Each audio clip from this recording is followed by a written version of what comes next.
بسم اللہ الرحمن الرحیم۔ السلام علیکم۔ روزانہ واقعات سننے کے لیے اس چینل کو سبسکرائب کریں۔ حجاج بن یوسف جو کہ بڑا ظالم حکمران تھا، وہ ایک دفعہ حضرت سعید بن المسیب رحمۃ اللہ علیہ کے بازو نماز کے لیے کھڑا ہو گیا، اور یہ اس کے امارت کو سنبھالنے سے پہلے کا واقعہ ہے۔ وہ نماز میں امام سے پہلے سجدے میں چلا جاتا اور امام سے پہلے سر اٹھا لیتا۔ جب نماز ہو گئی تو حضرت سعید نے اس کی چادر کا ایک کنارہ پکڑ لیا اور اپنا وظیفہ پڑھتے رہے، اور وہ اپنی چادر چھڑانے کی کوشش کرتا رہا۔ جب وہ اپنا وظیفہ پورا کر چکے تو اس سے کہا کہ اسے نماز میں چوری کرنے والے، اسے نماز میں خیانت کرنے والے اس طرح کی نماز پڑھتا ہے۔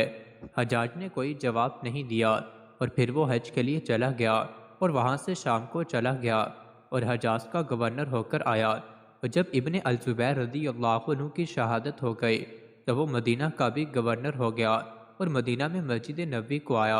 وہاں حضرت سعید بن المسیب کی مجلس لگی ہوئی تھی تو حجاج ان کی جانب آیا، تو لوگوں کو اندیشہ ہوا کہ کہیں حضرت سعید کو یہ تکلیف نہ پہنچائے۔ بس وہ آیا اور ان کے سامنے بیٹھ گیا اور کہا کہ کیا تم ہی نے یہ کلمات کہے تھے؟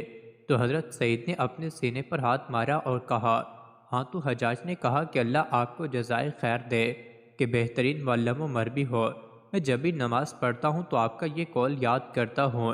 یہ کہہ کر چلا گیا۔ مسلم میں حضرت اسماء بنت ابو بکر سے روایت ہے کہ نبی کریم صلی اللہ علیہ وسلم نے فرمایا، قوم ثقیف میں ایک بڑا خونخوار ظالم شخص ہوگا اور ایک بڑا جھوٹا ہوگا۔ آپ صلی اللہ علیہ وسلم کی یہ پیشن گوئی سچی ثابت ہوئی۔ ثقیف میں ایک مشہور خونریز حجاج بن یوسف پیدا ہوا۔ اس کی خونخواری بے مثال ہے۔ بعض کتابوں میں اس کے ظلم کی داستان لکھی ہے کہ حجاج کو جتنا مزہ خون ناحق کرنے میں آتا تھا اتنا کسی اور چیز میں نہیں آتا تھا۔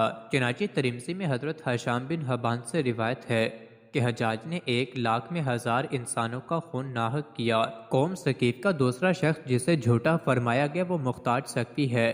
یہ بڑا جھوٹا اور فریبی تھا۔ اس نے امام محمد بن حنفیہ کی نیابت کا جھوٹا دعویٰ کیا اور امام حسین کے خون کا بدلہ ان کے قاتلوں سے لینے کا ڈھونگ رچا کر ریاست اور شہرت حاصل کی، اور آخر میں پیغمبری کا جھوٹا دعویٰ بھی کر بیٹھا۔